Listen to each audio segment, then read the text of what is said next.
अभद्र भाषा के मामले पर सियासी घमासान इस समय मचा है। एनडीए ने इसके विरोध में आज बिहार बंद बुलाया, जिसका मिला जुला असर देखने को मिला। बीजेपी की महिला मोर्चा ने भी आज जगह जगह मोर्चा संभाला हुआ था। हालांकि इस दौरान कुछ जगहों पर हल्की फुल्की झड़प की तस्वीरें भी देखने को मिली।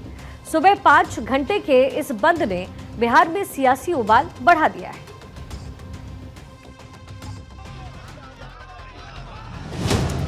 पीएम मोदी की मां के लिए किए गए अभद्र भाषा के इस्तेमाल का मामला अब सियासी रंग में रंगता जा रहा है। इसी विरोध में आज एनडीए ने बिहार बंद बुलाया था। सुबह 7 बजे से शुरू हुआ ये बंद दोपहर 12 बजे तक जारी रहा। इस बंद का मिला जुला असर देखने को मिला।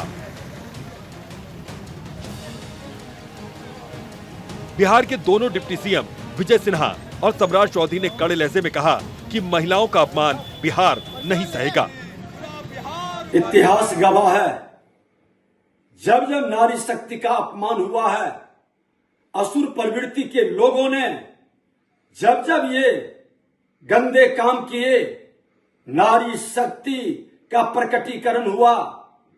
मां दुर्गा के रूप में कई असुरों का नाश हुआ है और इन असुर प्रवृत्ति के जो मानसिकता के लोग हैं, ये आज तक माफी नहीं मांगे। कांग्रेस राजद के लोग, इनके नेता जो सोने के चम्मच लेकर जन्म लिए, अनुकंपा की राजनीति करने वाले, जंगल राज के युवराज, भ्रष्टाचार के गोद में पले बढ़े, इनके मुंह से खेद तक नहीं व्यक्त किया गया।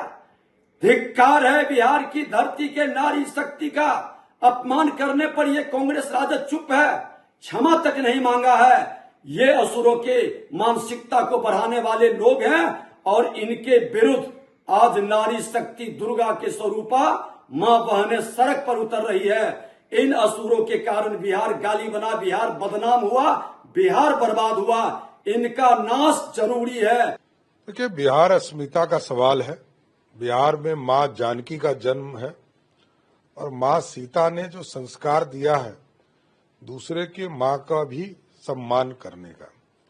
बिहार के लोग पीड़ा में है, दर्द में है, माता और बहनें ज्यादा पीड़ा में है, इसलिए मां बहनों ने ही बंद का आह्वान किया है और भारतीय जनता पार्टी और एनडीए सबका उसको समर्थन मिल रहा है कि प्रधानमंत्री जी के मां को गाली कैसे दे सकते हैं। राजद और कांग्रेस के लोगों ने मंच से मां बहन की गाली दी। ये लोकतंत्र के लिए शर्मसार करने वाला दिन था।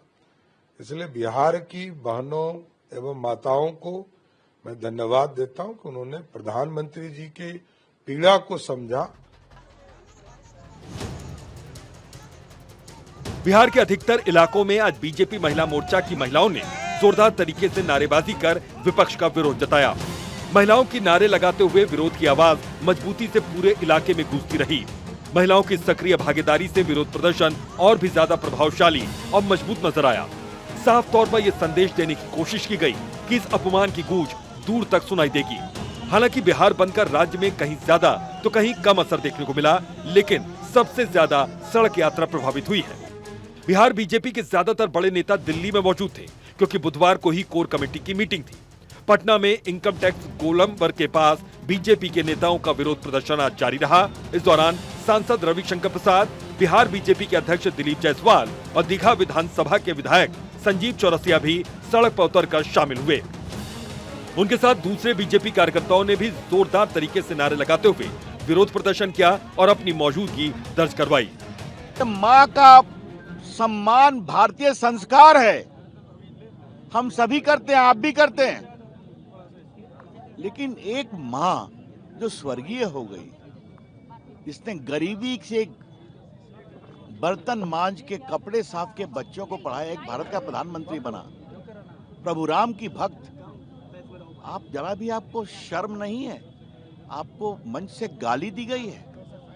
बैठे हैं हमारे प्रदेश अध्यक्ष जी, अगर हम लोग की पार्टी का दूर का भी कार्यकर्ता ऐसा करता तो हम लोग कार्रवाई करते और क्षमा मांगते। क्या संस्कार है आपको? ये आपके अहंकार हैं। राहुल गांधी, हम कुछ भी बोलेंगे, कुछ भी कहेंगे, और तेजस्वी यादव आपका भी वही हाल है, तो बिहार की जनता खूब जवाब देगी। इस विरोध प्रदर्शन में बीजेपी के साथ एनडीए के दूसरे सहयोगी दल भी शामिल रहे। जेडीयू, लोक जनशक्ति पार्टी रामविलास, हिंदुस्तानी आवाम मोर्चा और राष्ट्रीय लोक मोर्चा इस बंद का हिस्सा बने। चिराग पासवान ने पीएम पर की गई अभद्र टिप्पणी के विरोध में एनडीए के बुलाए गए बिहार बंद का समर्थन किया। उन्होंने कहा कि जनता हर चुनाव में ऐसे व्यवहार का जवाब देती है। इस तरीके से राजद और कांग्रेस की संस्कृति का एक हिस्सा बन गया है गाली गलौज जैसी भाषा का इस्तेमाल करना। जब कांग्रेस के सर्वोच्च नेता, उनके सबसे बड़े नेता और नेता प्रतिपक्ष लोकसभा में राहुल गांधी जी जब स्वयं प्रधानमंत्री के लिए तू तड़ाक करके बात करते हैं कि आप तू तड़ाक जैसी भाषा का आप इस्तेमाल करें। प्रधानमंत्री जी आपसे उम्र में भी काफी बड़े हैं, पर उसके बावजूद अगर कांग्रेस के वरिष्ठ नेता ही उनके बारे में इस तरीके की भाषा का इस्तेमाल करेंगे तो स्वाभाविक है कि उनके कार्यकर्ता गाली गलौज जैसी भाषा का इस्तेमाल करेंगे। दरअसल अभद्र टिप्पणी का मामला लगातार तूल पकड़ता जा रहा है। महागठबंधन जितना भी आरोपों के जाल से बाहर निकलने की कोशिश कर रहा है, उतना ही वो उलझता जा रहा है। विपक्ष लगातार कई मोर्चों से इन अपशब्दों के इस्तेमाल के मुद्दे पर डैमेज कंट्रोल की कोशिश करता दिख रहा है। बिहार के नेता प्रतिपक्ष तेजस्वी यादव ने इस बंद को फ्लॉप करार दिया।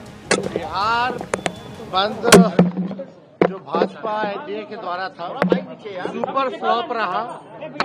एक भी आम आदमी का समर्थन भाजपा और एनडीए को नहीं मिला, बल्कि भाजपा के लोगों ने गुंडागर्दी जो है सड़कों पे की, महिलाओं के साथ बदतमीजी की गई, टीचरों के साथ बदतमीजी की गई, एम्बुलेंसों को रोका गया, जबरन जो है आम नागरिकों को तकलीफ पहुंचाया गया।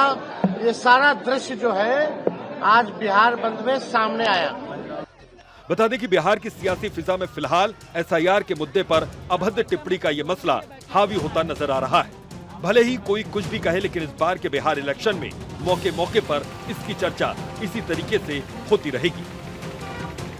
पटना के इनकम टैक्स का नज़ारा आपको दिखाते हैं कि बिहार बंद के दौरान किस तरीके से आज बीजेपी की महिला मोर्चा ने यहाँ पर बिहार बंद का आह्वान किया था। तमाम जो महिला ब्रिगेड की नेत्रियां हैं वो यहाँ पर इनकम टैक्स चौराहे पर ज़मीन पर बैठकर सीधे तौर पे अगर कहें तो चक्का जाम कर दिया है। और ये तस्वीरें हैं जो पटना के इनकम टैक्स चौराहे की हैं, आपको दिखाएंगे कि चारों तरफ किस तरह का नज़ारा है। चारों तरफ देखिए, हर तरफ, क्योंकि इनकम टैक्स गोलंबर है और मुख्य तरह एक तरह से कहा जाए तो चौराहा है, और यहीं पे तमाम जो बड़े कार्यालय हैं सरकारी वो यहाँ पे आसपास ही हैं। लेकिन उसके बावजूद यहाँ पे सीधे तौर पे देखा जाए तो बंद समर्थक जो हैं कहीं ना कहीं, क्योंकि एनडीए की तरफ से आज बंद का आह्वान किया गया था, एनडीए के तमाम नेता इस बंद को सफल बनाने में जुटे हुए हैं। सड़कों पे जिस तरीके से बीजेपी कार्यकर्ता या यूं कहें कि एनडीए कार्यकर्ता सड़कों पर आके जमे हुए हैं और निश्चित तौर पे ये लगातार इस बात का विरोध कर रहे हैं कि पीएम मोदी की मां को गाली नहीं दी गई, बल्कि हिंदुस्तान की हर माता बहन को गाली दी गई।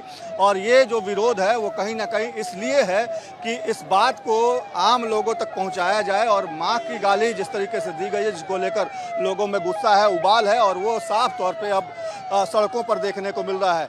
जिस तरीके से लोगों में गुस्सा है उसका असर ये है कि आज जो पटना का इनकम टैक्स गोलंबर है वो रण क्षेत्र में तब्दील हो चुका है, और तमाम लोग, महिलाएं सड़कों पर बैठ गई हैं, और हर तरफ जहां भी जिसको जगह मिली है वहां पर बैठ कर ये लोग विरोध प्रदर्शन कर रहे हैं। अपने सहयोगी मृत्युंजय के साथ सर्वेश कुमार सिंह, भारत 24 पटना। तो बिहार बंद का मिला जुला असर देखने को मिला, लेकिन मुजफ्फरपुर में एनडीए में आपस में ही घमासान हो गया। बिहार बंद पर लोक जनशक्ति पार्टी रामविलास के कार्यकर्ता आज कई जगह पर भड़के हुए नजर आए। लोक जनशक्ति पार्टी रामविलास के कार्यकर्ताओं ने कहा कि चिराग पासवान की रैली को फ्लॉप करने की साजिश हो रही है। बिहार बंद 1 तारीख या फिर 5 तारीख को भी रखा जा सकता था, लेकिन 4 तारीख को आज जब चिराग पासवान की मुजफ्फरपुर में जन संकल्प रैली है, तो फिर ऐसे में बिहार बंद का आयोजन कर भाजपा ने चिराग पासवान को नीचा दिखाने की कोशिश की है। कार्यकर्ताओं ने आरोप लगाया कि बीजेपी के तमाम नेताओं की साजिश है कि चिराग पासवान की मुजफ्फरपुर में होने वाली रैली फ्लॉप हो जाए। इतना ही नहीं, लोक जनशक्ति पार्टी रामविलास के कार्यकर्ताओं ने चिराग पासवान जिंदाबाद के नारे भी लगाए। हालांकि चिराग पासवान ने रैली में अपने आने का समय दोपहर 1:30 बजे का रखा था, जबकि एनडीए का बिहार बंद सुबह 7 बजे से दोपहर 12 बजे तक ही रहा। फिर भी लोक जनशक्ति पार्टी के नेता और कार्यकर्ता बिहार बंद के आयोजन पर भड़के हुए नजर आए।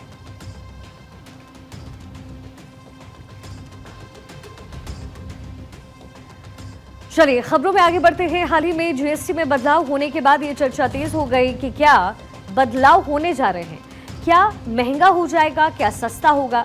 लेकिन इस रिपोर्ट में ये चर्चा करने वाले हैं हम कि इन बदलाव का बिहार इलेक्शन पर क्या असर पड़ने वाला है। क्या इसे सरकार का मास्टर स्ट्रोक माना जा सकता है। सवाल ये भी उठता है कि क्या सरकार ने विपक्ष से महंगाई जैसा जो बड़ा मुद्दा था वो छीन लिया है।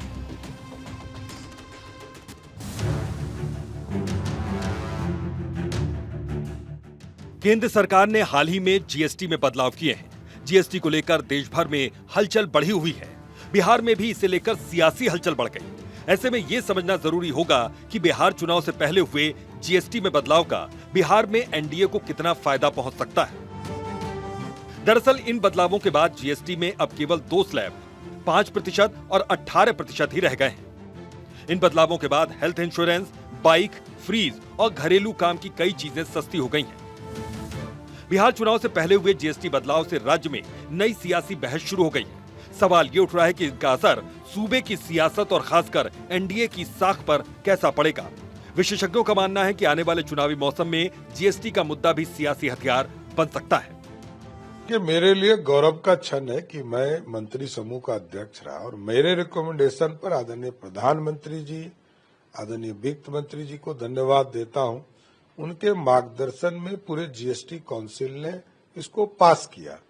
किसानों की चिंता की गई, किसान के साथ साथ आम व्यक्ति की चिंता की गई, पूरे भारत की अर्थव्यवस्था की चिंता की गई। मेडिकल सेक्टर को पूरी तरह इससे एग्जम्प्ट किया गया, चाहे वो इंश्योरेंस हो या जो क्रिटिकल बीमारियों के दवा हैं उनको पूरी तरह एग्जम्प्ट किया गया। उसकी दवाई को मेडिकल सेक्टर में सस्ता किया गया। इसलिए पूरी तरह भारत में स्वदेशी अभियान को ये बूस्टर डोज है जो मोदी जी और निर्मला जी ने इस देश को देने का काम किया। दरअसल जीएसटी बिल लाने पर देश भर में इसका उस वक्त विरोध हुआ था। इस बिल से व्यापारियों, खासकर छोटे व्यापारियों में बीजेपी को लेकर काफी नाराजगी रही थी। हालांकि बिहार चुनाव से पहले हुए जीएसटी दरों में संशोधन से छोटे और मझोले कारोबारियों पर टैक्स का बोझ कम हो सकता है। विस्तार से देखते हैं और समझने की कोशिश करते हैं कि कैसे बिहार के चुनावों में ये मुद्दा सियासी मुकाबले को दिलचस्प मोड़ पर ला सकता है। दरअसल जीएसटी संशोधन का ये दांव है। बिहार चुनाव में एनडीए को इसका फायदा मिल सकता है। महंगाई नियंत्रण का सियासी फायदा मिल सकता है। चुनाव में बीजेपी के खिलाफ विपक्षी दल महंगाई को अक्सर मुद्दा बनाते रहे हैं। पिछले साल भी ये मुद्दा बना था। चुनाव में बीजेपी के खिलाफ विपक्षी दल लगातार महंगाई को मुद्दा बनाते रहे हैं। विपक्षी महागठबंधन फिलहाल एसआईआर के मुद्दे पर लामबंद है। केंद्र सरकार ने जीएसटी बिल में संशोधन कर एक बड़ा दांव चल दिया है। विपक्ष से क्या महंगाई का मुद्दा छिन जाएगा, ये भी एक बड़ा सवाल उठ रहा है। आरजेडी और कांग्रेस महंगाई के मुद्दे पर आक्रामक रही है। महंगाई और टैक्स को लेकर सरकार का वो घेराव करती रही है। कारोबारियों का एनडीए को समर्थन मिल सकता है। शहरी वर्ग में भी पकड़ मजबूत होगी। देखा कि कल ही निर्णय हुआ है कि जो गुड्स एंड सर्विस टैक्सेस है, जिसको जीएसटी कहते हैं, उस पर भारी राहत हमारे प्रधानमंत्री ने देने का काम किया है। जो कई एक स्लैब था, 28% था, 40% था, घटा करके 18 और 5% कर दिया है। कुछ ऐसे हैं जिसको कि एकदम मुक्त कर दिया है, जिससे हमारे छोटे इंटरप्रेन्योर्स हैं, एमएसएमई के लोग हैं, उनका स्कोप बढ़ेगा। माल हमारा जो तैयार होगा उसका खरीद हम देशी में करेंगे, राज्य में करेंगे। और दूसरे तरफ लोग जो गिरल भभकी देते हैं टैरिफ का चाहे और इस सब का, उसका सामना हम लोग करेंगे। हालांकि ग्रामीण बिहार में जीएसटी का सीधा असर उतना पड़ा नहीं दिखेगा, क्योंकि यहाँ हमेशा से रोजगार, शिक्षा और कृषि जैसे मुद्दे हावी रहे हैं। लेकिन शहरी मतदाताओं के बीच ये एक मास्टर स्ट्रोक की तरह देखा जा सकता है, क्योंकि कहीं न कहीं महंगाई जैसा गंभीर मुद्दा विपक्ष से छीनने की यहाँ पर कोशिश हुई है। बहरहाल विपक्ष को अब एक नई रणनीति के तहत चुनावी घमासान में उतरना होगा, खास तौर पर महंगाई के मुद्दे पर। Bureau report, Bharat 24।